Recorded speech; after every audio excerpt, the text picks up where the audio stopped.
Nazchoo, Homeworld, Ski-Ra, a Terran-like world with a moon made of crystal-like material. In fact, many different types of crystals that are used in Nazchoo technology is only a noticeable element of this planet. Everything else is rather plain. Nazchoo created cities all around the world. Their buildings stretch both into the sky and underground, as Nazchoo enjoys spending time underground. Physical characteristics. Type: Mutant Beastman. Height: 1.4 to 1.6 meters. Weight: 60 kilograms. Coloration: brown and gray. Diet: omnivore. Senses: poor eyesight, great sense of smell and hearing. Forms of communication: vocal. Reproduction: live birth, pregnancy 10 months, each litter at least 4 young. Lifespan: 85 years. Maturity: 15.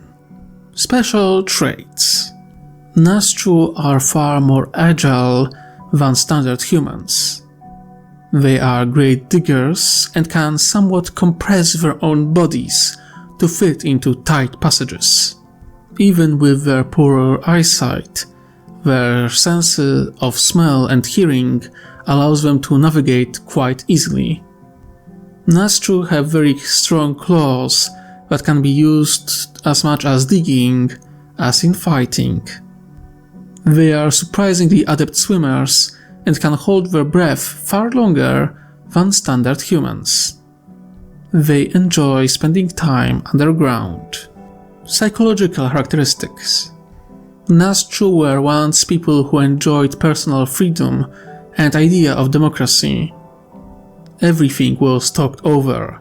Leaders were chosen based on their ability to gather support, not their merit. After a catastrophic war, and by being saved by the coalition, things changed drastically. Nazchoo adopted greater good in full, including caste system, splitting themselves into 4 great clans, each one a mirror representation of a Tao caste. They became far more orderly, hierarchical and merit-focused people. Ability to talk alone isn't enough anymore. In fact, Nazchoo grew wary of charismatic leaders and looked at them with distrust. They also became a theistic society because of what faith did to their society. Despite their devotion to a greater good, they do not follow the faith of the goddess Tauva. In fact, Nazchoo lost much of their spiritual side in reaction to the catastrophe. This once very diverse culture became tame and timid, limiting themselves to copying and imitating Tao rather than following their own path. In the past, Nazchoo mated for life and created individual families. Now they act as Tao, raising children communally and reproducing under directive and instruction of their leadership. Nazchoo destroyed their family lives by choice, seeking to change into something completely different than before, in fear of catastrophe repeating itself. History. Nazchoo are far descendants of humanity mutated into beastmen millennia ago. Since the Age of Strife, they occupied an isolated region of space, a small cluster of stars surrounded by nebulas and warp storms that cut them off from the outside threats. They lived in sealed bubble, minding their own business. They developed a very democratic society a true republic, and for thousands of years, this republic endured. There were some internal conflicts, sure, but slow colonization and expansion kept them occupied, looking up into the stars. That is, until catastrophe. A corrupting form of faith started to spread through the Republic. A cult of death and decay. A cult of Nurgle. The cult exploited the corruption and political climate to secure majority of Republic worlds, before throwing off the mask of innocence and waging war in the name of a dark god. The armies of the Republic stood fast, doing their best to hold the line, but falling back with each strike. Their worlds were transformed into battlefields, reminiscent of World War I. Trenches as far as eye could see, toxic gas and dead ruins were a common sight. As the Republic started to fall, Coalition arrived and decided to help them fight off the Nurgle cult. Sadly, corruption ran deep, and 5 out of 10 Republic worlds had to be destroyed from orbit to ensure that chaos corruption wouldn't spread. This tragic end to the war shook Nazchoo society to their core. The ideas of the Republic have failed. Their society was corrupted and used by the dark powers.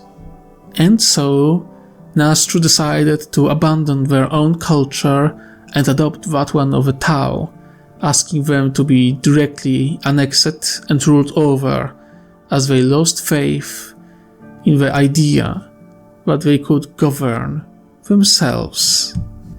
Joining the coalition. 666th year Millennium 41, 7060 3rd year Era of Unity. Right after the 11th Coalition War waged against the Nurgle cultists, Nazchoo government officially requested to join the coalition as a subject of the Tau Empire. This request was granted. Status in the coalition. Subject of the Tau Empire. Nazchoo asked to become Tau subject, surrendering their autonomy in the name of security and prosperity, which Republic failed to deliver. They became willing servants of the Tau. Government. Clan Council. As mentioned above, Nazchoo adopted Tau caste system in form of clans. Those 4 clans take care of internal governance, but always refer to Tau representatives in their government in matters of all decisions. Role within the coalition. Nazchoo are the newest addition to the coalition. They are also a subject of the Tau Empire, making their political power rather limited. After the 11th Coalition War, their population is quite limited. Not even a single century have passed between Nazchoo joining the coalition and the start of the Damocles Gulf Crusade.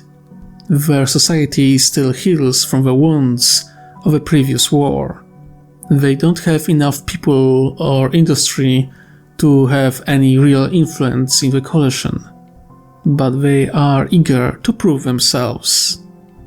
One of the few things of value is Nazchoo crystal technology, which opened new paths of a technological advancement and alternatives to existing materials. Nazchoo soldiers trained specifically to support Tau Empire units. Their warriors excel in Pathfinder and Scouting training. They have proven themselves in combat against the Orcs and Arakan, using their agility and small size to sneak through enemy lines and disrupt supply lines.